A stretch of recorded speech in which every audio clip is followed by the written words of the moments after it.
नमस्कार, भाग्यम में आपका स्वागत है। आज 22 दिसंबर 2019 है।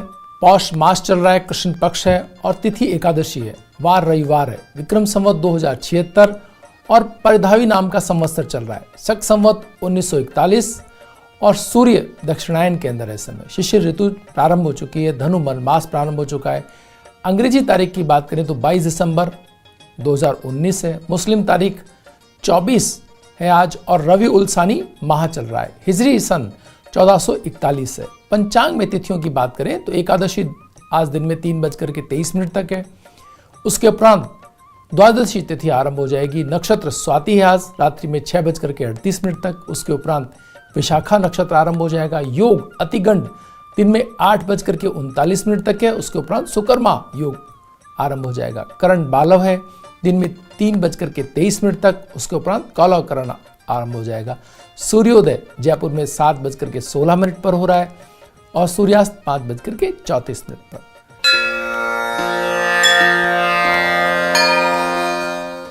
ग्रहों का गोचर भ्रमण देखें तो सूर्य, बृहस्पति, शनि और केतु ये सभी धनु राशि के अंदर है। आज मंगल तुला राशि में है, बुध वृश्चिक राशि में है, शुक्र मकर राशि में है, राहु मिथुन राशि में है और चंद्रमा आज तुला राशि के अंदर है। ग्रह योग की बात करें या व्रत त्योहार की बात करें तो श्री पार्श्वनाथ जयंती जैन संप्रदाय की आज है। राष्ट्रीय पौष मास प्रारंभ है आज और वैदती पुण्य सफला एकादशी व्रत सबका ये चल रहा है।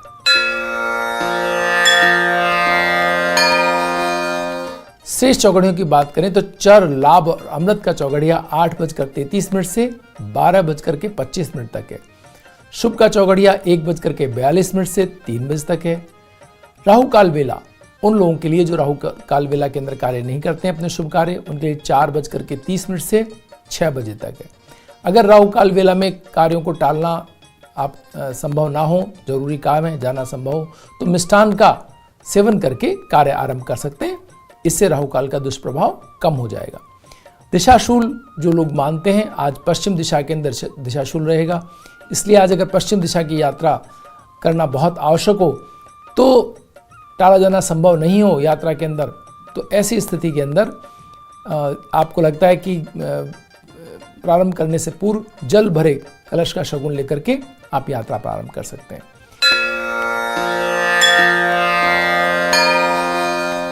अब बात करते हैं हम आज के दिन के मूड की।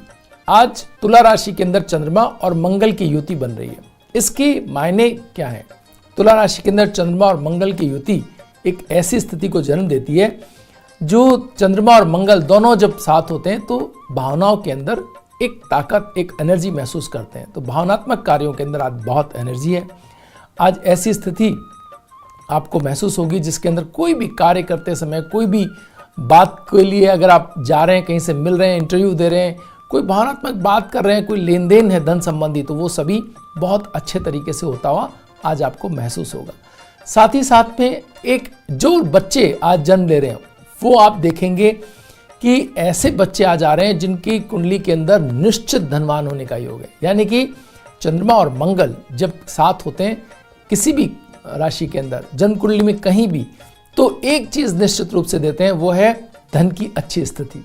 यानी अगर चंद्रमा और मंगल साथ है तो धन अपने आप आपके जीवन में आता चला जाता है। इसका कारण है कि चंद्रमा की जो भावनात्मक ऊर्जा और मंगल का प्रभाव, कार्यों को लेकर के ऊर्जा, हर कार्य को करने की क्षमता और उसके लिए दृढ़ निश्चय, ये दोनों जब मिल जाएंगे, दृढ़ निश्चय और भावनात्मक तीव्रता जब मिल जाती है तो वैसे भी किसी भी काम में डटे रहने और लगे रहने का भाव आपको मिलता है।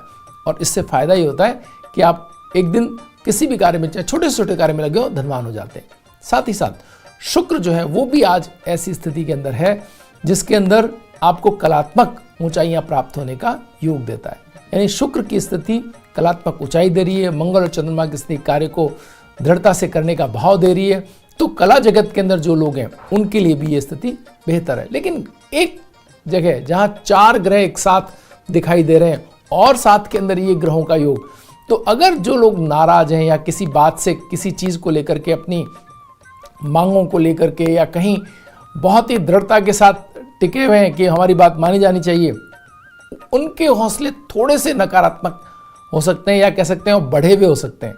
नकारात्मक और सकारात्मक तो हम नहीं कह सकते, लेकिन ये कह सकते हैं कि हाँ, दोनों तरफ पक्ष विपक्ष दोनों इतनी मजबूती से अपनी बात पे खड़ा हुआ दिखाई देगा कि एक बार को तो जो शासन पक्ष है उसको थोड़ा सा अपनी बातों के ऊपर पुनर्विचार करने की स्थिति आ सकती है। अगर वो कहीं स्थिति आनी है तो वो दिन आज का ही है कि आज आपकी मांगों को परिवार में भी, इवन अगर कोई बच्चे या कोई ऐसे आप देखते हैं भावनात्मक चीज़ें जिनके अंदर कोई ऐसी डिमांड रख दी है युवाओं ने, छोटे बच्चों ने कि हमें ये यहाँ जाना है, यात्रा करनी है, अकेले जाना है, मिलने जाना है, जो भी है, तो देखेंगे पेरेंट्स कहीं इस पर बात करने को तैयार हो जाएंगे।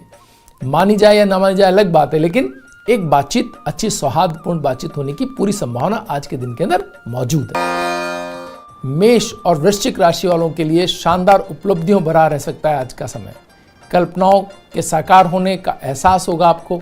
बस आपकी टीम या परिवार की एकता से मिलने वाली सकारात्मक ऊर्जा में आप कमी मत आने दीजिए। परिवार को और अपनी टीम को अगर आपने एक साथ रखा तो टीम आपकी एक साथ है तो आपके कार्यों में बहुत अच्छी प्रगति होने वाली है, और परिवार आपके साथ है तो भावनात्मक समस्याएं आपको नहीं आएंगी। आज स्वास्थ्य का ध्यान रखें। मौसम बहुत ठंडा हो रहा है तो आप देखें कि अगर कोई आपने अनियमितता बरती खान पान में या अपने पहनाव में तो थोड़ी मौसम संबंधी समस्या आपको आ सकती है।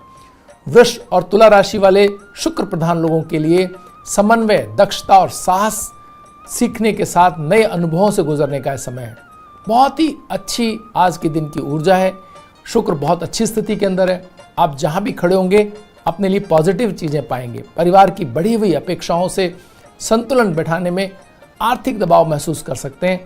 यात्रा सुखद रहने की संभावना है। अगर आप यात्रा कर रहे हैं, अगर ये आर्थिक यात्रा है या व्यावसायिक यात्रा है तो बहुत ही बेहतर परिणाम देने वाली हो सकती है। मिथुन और कन्या राशि वालों पर सभी स्थितियों को संभालने की बड़ी जिम्मेदारी आ सकती है। धैर्य और परिश्रम से किए गए कार्यों के परिणाम अपने पक्ष में लाने का समय है। ये लंबी दूरी की यात्रा होने की संभावना रहेगी। अगर आप यात्रा की सोच रहे हैं तो यात्रा लंबी दूरी की अगर ये तो बहुत फलदायी रहने वाली है। अपने उद्देश्यों में सफल होती हुई यात्रा ये दिखाई दे रही है। कर्क राशि वालों को व्यवस्थाओं पर पूरी तरह से नियंत्रण स्थापित करने के प्रयास कर रहे होंगे। भावनात्मक संबंधों में अविश्वास आने की स्थिति में धैर्य और समर्पण से चीजें ठीक करें। व्यर्थ की खरीद पर धन खर्च होने की स्थिति को टालें। धन बहुत महत्वपूर्ण है। अगर आपके हाथ में आज ये है तो जरूरी नहीं कि अगला इतनी अच्छी मात्रा में धन कब आएगा, तो इसको संरक्षित और सुरक्षित रखें। ये बाद में कभी बहुत महत्वपूर्ण चीजों में काम आता हुआ दिखाई दे रहा है। सिंह राशि वालों को लंबे समय से पेंडिंग पड़े कार्यों पर पूरी तैयारी से फिर से काम करने का समय है। जो चीजें छूट गई थी उनको आप बहुत ही समझदारी से दोबारा से उन पर नई योजना बनाते हुए ठीक से अगर काम करेंगे तो कुछ अच्छी सफलता आती हुई दिखाई दे रही है। कल्पनाशीलता और यथार्थ दोनों के साथ तारतम्य बैठाते हुए भविष्य के लिए उपयुक्त योजना और नए साथी खोजने के प्रयास सफल हो सकते हैं। धनु और मीन राशि वालों को अपने लाभों पर नजर बनाए रखनी होगी। परिवार में बड़ों के कठोर व्यवहार से आहत हो सकते हैं, तो वाद विवाद में बिल्कुल भी ना उलझें। अपने से बड़ों के साथ में या अपने से सुपीरियर्स के साथ में अगर आप कार्य पर हैं तो यात्रा सुखद रहेगी आपकी। अगर आप छुट्टियां मांग रहे हैं अपने सुपीरियर्स के साथ और वो मना कर रहे हैं तो अपना एटीट्यूड ना दिखाएं उन्हें, नहीं तो ये भविष्य के लिए संकटकारी भी हो सकता है। मकर और कुंभ राशि वालों के लिए संभावनाओं से भरा दिन है। सभी ने अपने दायित्वों को पूरा निर्वहन किया तो कठिन लक्ष्य भी टीम भावना से प्राप्त किए जा सकते हैं। यानी कि आप जिस टीम में काम कर रहे हैं, अगर सभी ने अच्छा काम किया, परिवार में अगर कोई किसी ऑब्जेक्ट के लिए काम कर रहे हैं और सभी ने अपना अच्छा काम करके दिया तो बहुत बेहतर परिणाम प्राप्त होते हुए दिखाई दे रहे हैं।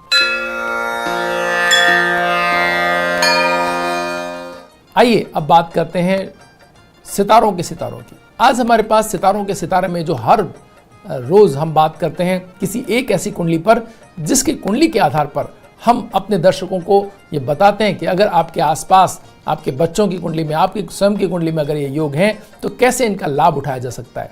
इसी कड़ी में आज हमारे पास में सब श्रीनिवास रामानुज की कुंडली है। इनका जन्म आज ही के दिन 22 दिसंबर 1887 को ईरोड तमिलनाडु में हुआ था। ये एक महान भारतीय गणितज्ञ थे।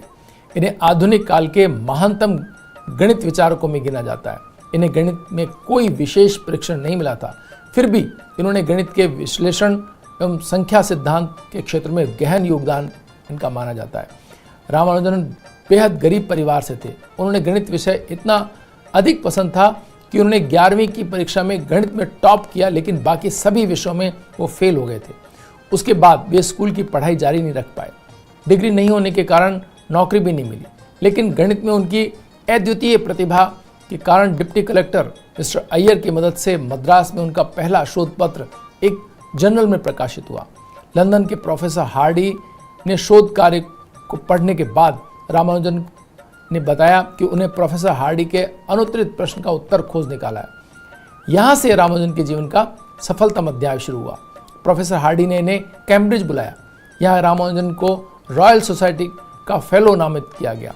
ऐसे समय में जब भारत जो है गुलामी में था, तब एक अश्वेत व्यक्ति को रॉयल सोसाइटी की सदस्यता मिलना एक बहुत ही बड़ी बात थी। रॉयल सोसाइटी के पूरे इतिहास में इतने कम आयु का कोई सदस्य आज तक उस समय तक नहीं हुआ था। रॉयल सोसाइटी की सदस्यता के बाद यह ट्रिनिटी कॉलेज की फेलोशिप पाने वाले पहले भारतीय भी बने, लेकिन उनका स्वास्थ्य बेहद खराब रहने लगा। रामानुजन का जीवन सिर्फ 33 वर्ष का रहा। भारत आने के बाद 26 अप्रैल 1920 को अल्पायु में ही क्षय रोग के कारण उनका निधन हो गया। रामानुजन के गणित के शोध आज भी विश्व के लिए एक पहेली के रूप में है। श्रीनिवास रामानुजन का जन्मदिन 2012 को राष्ट्रीय गणित दिवस के रूप में मनाया जाता है। आज उनके जन्मदिन पर हम उनको नमन करते हैं और ज्योतिष के माध्यम से उनके व्यक्तित्व को समझने का एक प्रयास करते हैं। ये वृष लगन की कुंडली है। मित्रों, वृष लगन की कुंडली में खास बात होती है, ये अपने आसपास की हर चीज को लेकर के इतने जागरूक होते हैं कि सूचनाएं उनके पास अपने आप चल करके आती हैं। उनकी ख्याति अपने आप फैलती है। उनके कार्यों पर रोशनी ईश्वर अपने आप देते हैं। तो जो भी वृष लगन के लोग हैं, वो उनको आप देखेंगे कि वो एक जागरूक लोग आपको दिखाई देंगे। अपने आसपास किसी भी चीज के प्रति उनके मन में एक उत्सुकता, एक कौशल पाने का एक हमेशा आप उनको जूझते हुए देखेंगे समस्याओं से। लग्नेश शुक्र छठे भाव में होने के कारण जब भी लग्नेश किसी भी कुंडली के अंदर लग्नेश छठे भाव में बुध को छोड़ करके, तो एक ऐसी स्थिति बनती है जिसके अंदर व्यक्ति के कार्यों को परिणाम तो मिलते हैं, लेकिन उसका लाभ वो बहुत लंबे समय तक नहीं उठा पाता। और ये स्थितियां हमने देखी कि 33 वर्ष की अल्पायु के अंदर ही वो दुनिया से चले गए। तो अपने जो ख्याति थी, अपने जो कार्य थे, उनका पूरा उपभोग वो अपने जीवन में नहीं कर पाए। तुला राशि में स्वराशिस्त सप्तमेश मंगल बुध की राशि कन्या में पंचम भाव में, ये एक ऐसी स्थिति है कि बुध जो कन्या राशि में पंचम भाव में और पंचमेश बुध सप्तम भाव में बृहस्पति के साथ होना एक बहुत बड़ा योग बनाता है। जब कभी भी जिस भी कुंडली के अंदर आप बुध और बृहस्पति का संयोग देखें, आप मान लीजिए कि वो गणित के अंदर बहुत बेहतर स्थिति उनकी हो सकती है। बुध और बृहस्पति बहुत अच्छा गणितज्ञ, बहुत अच्छा बैंकिंग सेगमेंट में बेहतर व्यक्ति को बनाती है। जब कभी भी आप किसी कुंडली के अंदर बुध बृहस्पति का साथ या दो केंद्र स्थानों का स्वामी बुध और बृहस्पति हो जाते हैं और वो साथ बैठे हो या दृष्टि संबंध हो, तो व्यक्ति को बहुत अच्छा गणितज्ञ बनाती हैं। तो आप जिन कुंडलियों के अंदर ये देखते हो अपने आसपास कि बुध और बृहस्पति का कोई भी संयोग मौजूद है, तो उन्हें कॉमर्स या गणित के किसी भी खास उसके अंदर बहुत ऊंचाई पाते हुए देखेंगे। वृश्चिक राशि में यानी सप्तमेश और पंचम का शनि जो राशि परिवर्तन है, ये एक ऐसा सप्तमेश और पंचमेश का जो राशि परिवर्तन है, एक ऐसी स्थिति को बनाता है कि व्यक्ति ज्ञान के क्षेत्र में बहुत ही ऊंचे दर्जे की स्थिति पाता है। आइए अब बात करते हैं जीवन मंत्र में आज की कहानी की। आज की कहानी है दृष्टिकोण। ट्रेन में दो बच्चे यहाँ वहाँ दौड़ रहे थे, कभी आपस में झगड़ जाते थे तो कभी किसी सीट के ऊपर कूदते थे। पास ही बैठा पिता किन्हीं विचारों में खोया हुआ था। बीच बीच में जब बच्चे उसकी ओर देखते तो एक स्नेहिल मुस्कान से बच्चों पर डालता और फिर से बच्चे उसी प्रकार अपनी शरारतों में व्यस्त हो जाते और पिता फिर उन्हें निहारने लगता। ट्रेन के सहयात्री बच्चों की चंचलता से परेशान हो गए थे और पिता के रवैये से नाराज, क्योंकि रात्रि का समय था, अतः सभी आराम करना चाहते थे। बच्चों की भागदौड़ को देखते हुए एक यात्री से रहा न गया और लगभग झल्लाते हुए बच्चों के पिता से बोल उठा वो कि कैसे पिता हैं आप, बच्चे इतनी शैतानियां कर रहे हैं और आप इन्हें रोकते तो टोकते नहीं बल्कि मुस्कुराकर प्रोत्साहन दे रहे हैं। क्या आपका दायित्व नहीं है कि आप इन्हें समझाएं? उस सज्जन की शिकायत से अन्य यात्रियों ने भी राहत की सांस ली कि अब यह व्यक्ति लज्जित होगा और बच्चों को रोकेगा। परंतु उस पिता ने कुछ क्षण रुककर कहा कि कैसे समझाऊं, बस यही सोच रहा हूं भाई साहब। यात्री बोले मैं कुछ समझा नहीं। व्यक्ति बोला कि मेरी पत्नी अपने मायके गई थी और वहाँ एक दुर्घटना के चलते कल उसकी मौत हो गई। मैं बच्चों को उसके अंतिम दर्शनों के लिए लेके जा रहा हूँ और इसी उलझन में हूँ कि इन्हें कैसे समझाऊँ कि अभी अपनी माँ से कभी मिल नहीं पाएंगे, कभी उन्हें देख नहीं पाएंगे। उसकी बात सुनकर के जैसे सभी लोग को सांप सूंघ गया। बोलना तो दूर, सोचने तक का सामर्थ्य जाता रहा लोगों का। बच्चे यथावत शैतानी कर रहे थे। अभी वे वैसे ही कंपार्टमेंट में दौड़ लगा रहे थे। वे व्यक्ति भी मौन हो गया। वातावरण में कोई परिवर्तन नहीं हुआ, पर वे बच्चे अब उन यात्रियों को शैतान और अशिष्ट नहीं लग रहे थे, बल्कि ऐसे नन्हे कोमल पुष्प लग रहे थे जिन पर सभी अपनी ममता उड़ेलना चाह रहे हो। उनका पिता अब उन लोगों को लापरवाह और दुष्ट इंसान नहीं लग रहा था, वरन अपने जीवन साथी के विछोह से दुखी बच्चों का अकेला पिता और माता भी दिखाई दे रहा था। कहने को तो एक कहानी है, सच और झूठ दोनों हो सकती है, पर कहानी तो कहानी होती है। पर इसमें एक मूल बात है, ये एक अनुभूति की बात है। आखिरी क्षण भर में ही इतना परिवर्तन सभी लोगों में कैसे आ गया, उनके व्यवहार कैसे बदल गए, क्योंकि उनकी दृष्टि में परिवर्तन आ चुका था।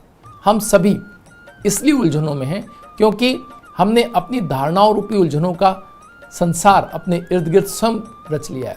प्रश्न यह नहीं है कि किसी को परेशानी या तकलीफ नहीं है, लेकिन क्या निराशा या नकारात्मकता विचारों से हम उन परिस्थितियों को बदल सकते हैं या नहीं बदल सकते। आवश्यकता एक आशा की, एक उत्साह भरी सकारात्मक सोच की, फिर परिवर्तन तत्क्षण आपके भीतर आपको अनुभव होगा। उस लहर में, हताशा के मरुभूमि में भी नंदन वन की भांति सुरभित हो उठेंगी सारी स्थितियां। मित्रों, जब कभी भी हम किसी भी स्थिति के अंदर हों, हम अगर किसी चीज को लेकर नकारात्मक हो रहे हैं, तो हमें ये जान लेना चाहिए कि स्थिति क्या है, स्थिति की गहराई क्या है। हो सकता है कि उस नकारात्मकता में कोई ऐसी बात हो जो आपके मन को, उस पूरे सिस्टम को, उस पूरी बात को कोई एक पॉजिटिव एक लाइन देती हो। उस पॉजिटिव लाइन पे जाने की आवश्यकता है, जिससे हमारा मन बदले, सिचुएशन बदले ना बदले।